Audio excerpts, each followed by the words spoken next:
ഇതുവരെ സങ്കല്പിച്ചതെല്ലാം ഒരൊറ്റ കോശത്തിലെ കാര്യമാണ്, ഒരൊറ്റ മനുഷ്യ ജീനോമിനെ കുറിച്ച്, ഒരൊറ്റ DNA ശ്രേണിയെക്കുറിച്ചായിരുന്നു. പിന്നിൽ ദൈവമെന്ന് ഇവർക്ക് പറയാൻ കഴിയുന്നില്ല.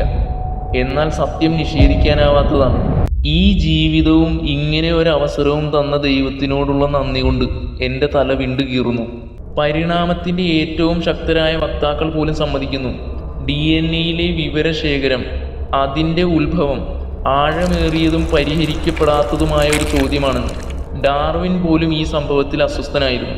കാരണം ഒരു നാണയം 3 തവണ ഹെഡ് തന്നെ വീഴാനുള്ള സാധ്യതയല്ല, തുടർച്ചയായി 3 ബില്യൺ തവണ എറിയുന്നതും ഓരോ തവണ ഹെഡ് ലഭിക്കുന്നതും സങ്കല്പിക്കുക. യോഹന്നാന്റെ സുവിശേഷം ഒരു പ്രാപഞ്ചിക പ്രഖ്യാപനത്തോടെയാണ് ആരംഭിക്കുന്നത്. ഹൈന്ദവ വേദങ്ങളിലും ഇത് തന്നെ പറയുന്നു. ഇവിടെ നിലനിൽക്കുന്നത് ഒരേ ദൈവത്തിൻ്റെ പല കാലങ്ങളിലായി അവതരിച്ച, പല ഭാഷയിൽ സംസാരിച്ച ഗ്രന്ഥങ്ങളാണ്. ഞാൻ ദൈവത്തെപ്പറ്റി പറയുമ്പോൾ ഒരിക്കലും കേട്ടിട്ടില്ലാത്ത ഒരു വാക്കായി അവർ അകലം പാലിച്ച് നിൽക്കുന്നു. പക്ഷെ ഞാൻ ഈ ഭൂമിയിൽ ജീവിക്കുന്നത് സത്യമാണ്. പരമയാഥാർത്ഥ്യത്തിലാണ് ഞാൻ ജീവിക്കുന്നത്. എനിക്കറിയേണ്ടതുണ്ട്. എൻ്റെ മാത്രം ആവശ്യമാണ്. ആരും അതിൻ്റെ പുറകെ പോയില്ലെങ്കിലും. ഭൂമിക്ക് മുൻപ് മനുഷ്യനുണ്ടെന്ന് ഞാൻ തെളിയിച്ചാൽ, ഇനി നക്ഷത്രങ്ങളെക്കാൾ മുൻപാണെങ്കിലും മഹാവിസ്ഫോടനത്തിന് മുൻപ് മനുഷ്യനുണ്ടെന്ന് ഞാൻ തെളിയിച്ചാൽ, മഹാവിസ്ഫോടനത്തിന് മുൻപ് സമയം പോലുമില്ല. എന്നിട്ടാണോ നീ ഇത് പറയുന്നത്? ഇനി പരിണാമത്തെ കീറിമുറിക്കാൻ ഒരുങ്ങുകയാണോ? ഈ അവസരത്തിലല്ല. എന്തിനാണ് നിന്റെ പുറപ്പാട്? കേട്ടിട്ട് മഹാവിസ്ഫോടനത്തെ തന്നെ കീറിമുറിക്കുമെന്ന് തോന്നുന്നു. ഇല്ല, ഞാൻ തന്നെ നിങ്ങളെ കൂട്ടിക്കൊണ്ടുപോകാം.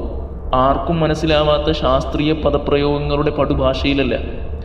DNA എന്നത് എല്ലാവർക്കും അറിയാമെങ്കിലും ഒന്ന് പറഞ്ഞു പോവാം.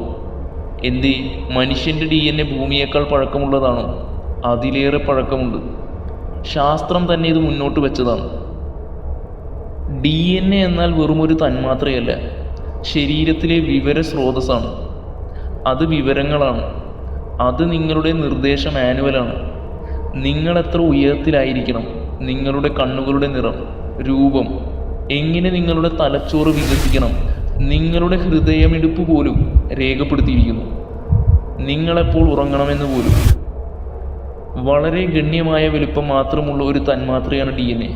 ഒരു കോശത്തിന് ശരാശരി വലുപ്പം 1 മില്ലിമീറ്ററിൻ്റെ 100-1 താഴെ മാത്രമാണെന്ന് നിങ്ങൾ ഓർക്കുന്നുവെങ്കിൽ, അതിനേക്കാൾ ബഹുദൂരം മടങ്ങ് വലുപ്പം കുറഞ്ഞ ഒന്നിനെ പറ്റിയാണ് നമ്മൾ സംസാരിച്ചു കൊണ്ടിരിക്കുന്നത്.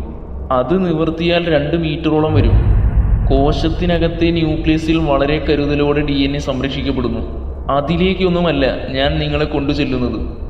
DNA-യിൽ ഉൾക്കൊള്ളുന്ന വിവരങ്ങളുടെ അളവ്, അതിൻ്റെ ഉറവിടം എന്നതിലേക്കാണ് നമ്മൾ പോകുന്നത്. ഒരു DNA-യിൽ അടങ്ങിയ വിവരങ്ങൾ ഒരു നഗര സമാനമായ ഒരു വലിയ ലൈബ്രറിക്ക് തുല്യമാണ്. ഗൂഗിളിൻ്റെ എല്ലാ കോഡിങ്ങുകളെക്കാളും കൂടുതൽ.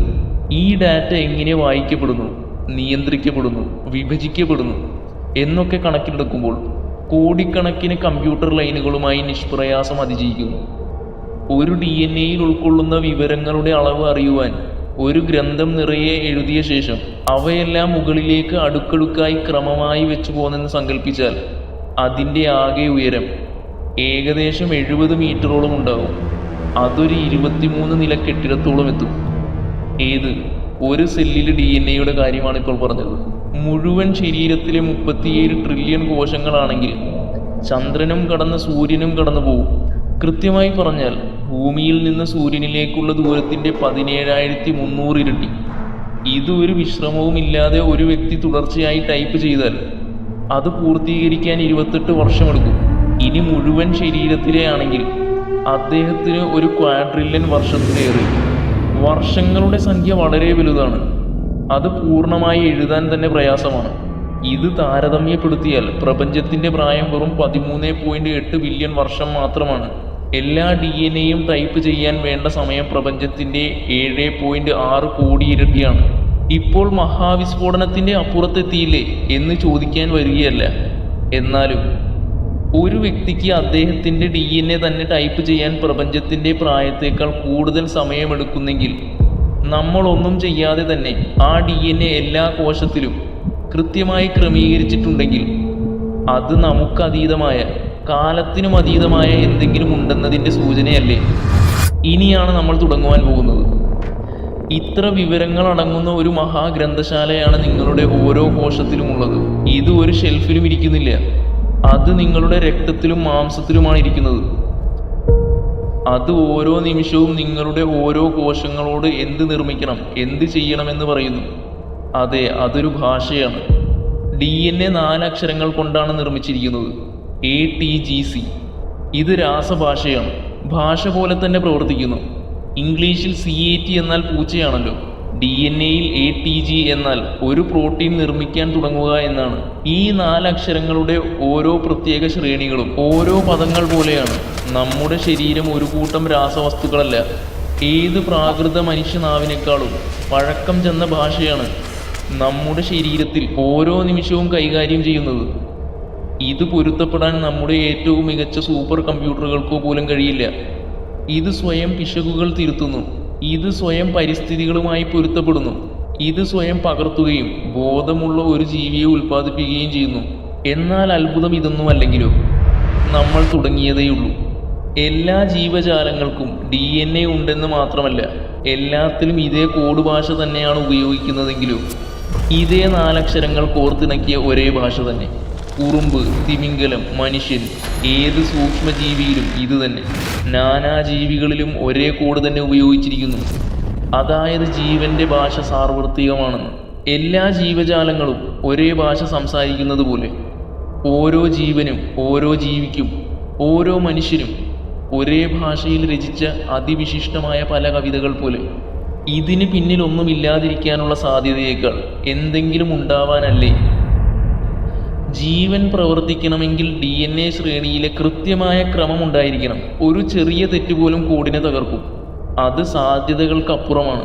ഏത് ശാസ്ത്രജ്ഞരും സമ്മതിക്കുന്ന തരത്തിൽ വളരെ കുറവാണ്. ഇത് കോടിക്കണക്കിന് വർഷങ്ങളുടെ യാദൃശ്ചിക ഫലം എന്ന ഒരു നേരിയ സാധ്യത നിങ്ങൾ കാണുന്നുണ്ടോ? ശരിയാക്കാം. ഇതിൻ്റെ സാധ്യത കണക്കിലെടുത്താൽ പ്രായോഗികമായി ഇത് 0ആണ്. മഹാവിസ്ഫോടനത്തിന് ശേഷം പ്രപഞ്ചം മുഴുവൻ ഓരോ സെക്കൻഡിലും ഓരോ സംയോജനം പരീക്ഷിച്ചാലും ശരിയായ ശ്രേണി ഒരിക്കലും ആകസ്മികമായി ദൃശ്യമാകില്ല. അതുകൊണ്ടാണ് ശാസ്ത്രജ്ഞർ DNA പ്രോഗ്രാം ചെയ്ത വിവരങ്ങളാണെന്ന് പറയുന്നത്.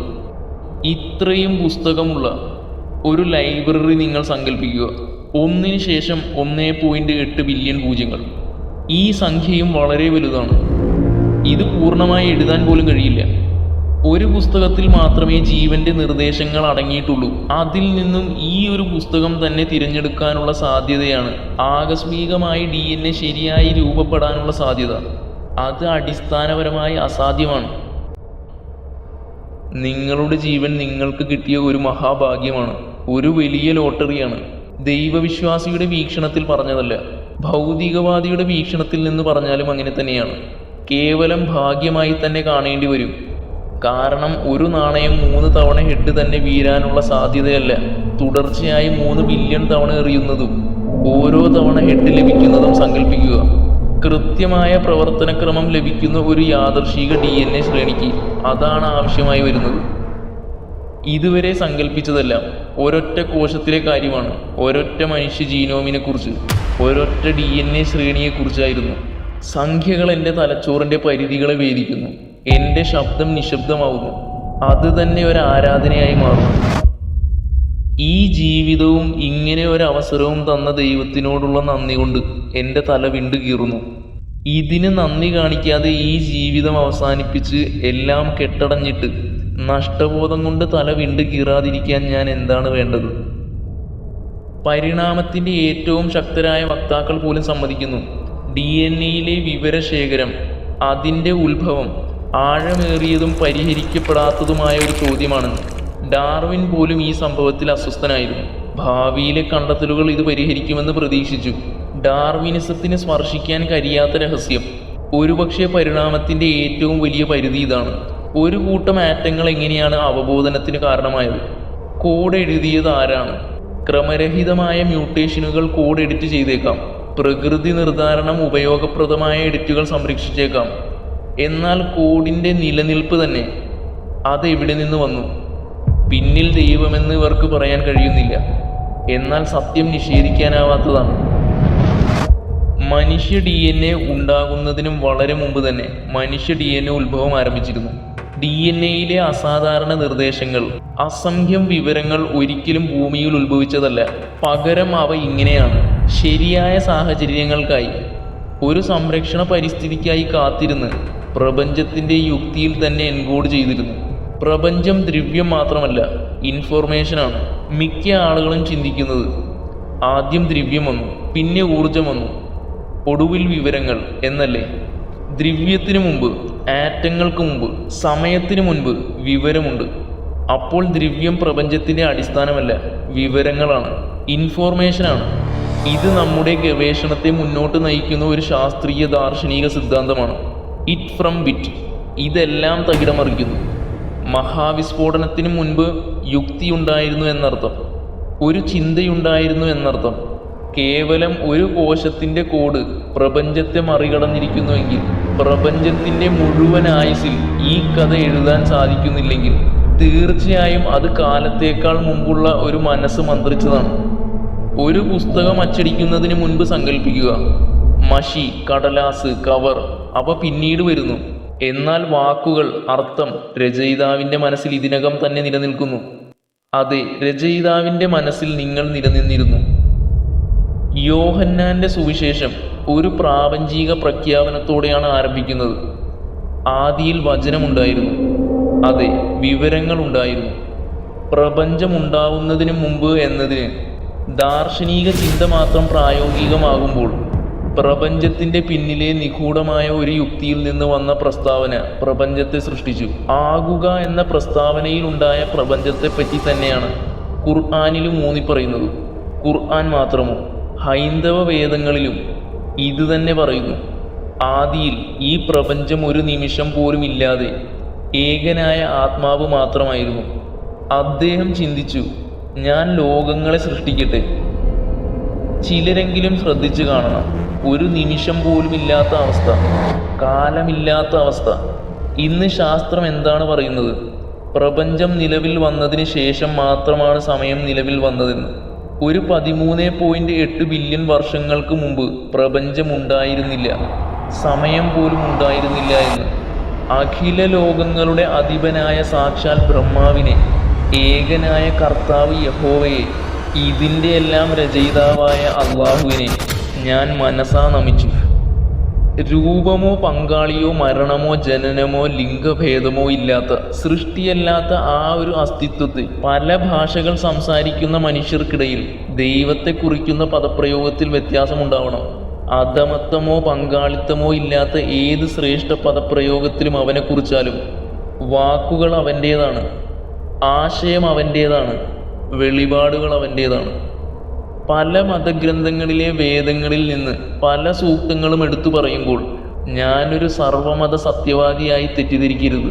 ഇവിടെ നിലനിൽക്കുന്നത് ഒരേ ദൈവത്തിൻ്റെ പല കാലങ്ങളിലായി അവതരിച്ച, പല ഭാഷയിൽ സംസാരിച്ച ഗ്രന്ഥങ്ങളാണ്. കാലപ്പഴക്കത്തിൻ്റെ ആഘാതം എല്ലാത്തിനെയും അതിൻ്റെ ദൈവീകതയിൽ കോട്ടം വരുത്തുകയും നിലനിൽക്കുന്നത് അവസാന വേദമായ ഖുർആൻ മാത്രമാണെന്നുമുള്ള എൻ്റെ കടന്ന വാക്കുകൾ പ്രത്യക്ഷത്തിൽ വിയോജിപ്പ് തോന്നാമെങ്കിലും ആമൂലാഗ്രം ഒന്ന് അറിയാൻ ശ്രമിച്ചാൽ തീരാവുന്നതേയുള്ളൂ. ഞാൻ ദൈവത്തെപ്പറ്റി പറയുമ്പോൾ ഒരിക്കലും കേട്ടിട്ടില്ലാത്ത ഒരു വാക്കായി അവർ അകലം പാലിച്ച് നിൽക്കുന്നു. വേണ്ടിയിരുന്നില്ല എന്ന് തോന്നിയിട്ടുണ്ട്. അവഹേളനമായിരുന്നു അവരുടെ ഭാഷയിൽ. പക്ഷേ അത് കേൾക്കാൻ ഞാൻ വിധിക്കപ്പെട്ടിരിക്കുന്നു. ആ ഒരു തിരിച്ചറിവ് മാത്രം. ഞാൻ എന്നോട് തന്നെ ലളിതമായ ഒരു കാര്യം പറഞ്ഞു, അവർ വിശ്വസിക്കുന്നില്ലെങ്കിൽ അതിന് നിനക്കെന്ത്?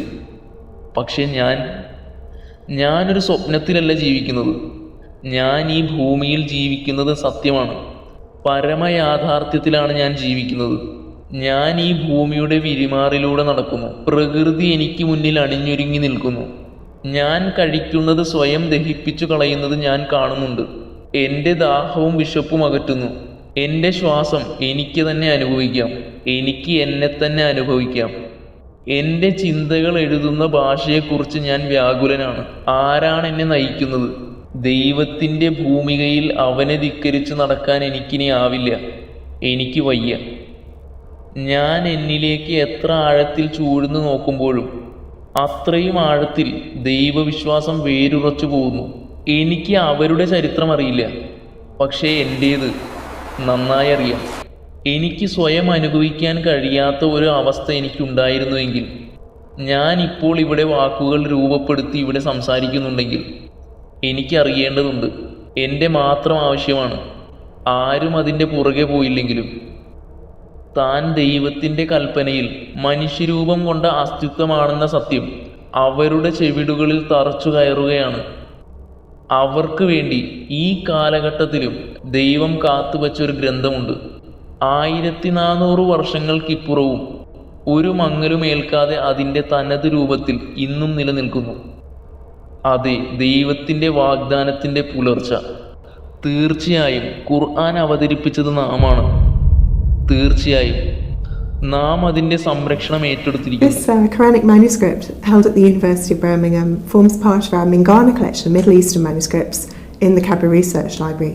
We've recently made a very exciting discovery. We've had the manuscript radiocarbon dated, and it's proved to be one of the earliest Quranic manuscripts in the world. The parts of the Quran that are contained in those fragments are very similar indeed to the Quran as we have it today. The Birmingham Quran manuscript has been radiocarbon dated to between 568 and 645 CE, placing it within the lifetime of Prophet Muhammad, 570 to 632 CE, or shortly after. It is among the oldest surviving Quranic manuscripts, and its content matches the modern Quran exactly, with only minor spelling variations, similar to a difference between color and color. كيف كلهم جالسين كل واحد قاعد يراجع عدد، وهؤلاء أيضا لما نخلص حتلاحظوا في الختم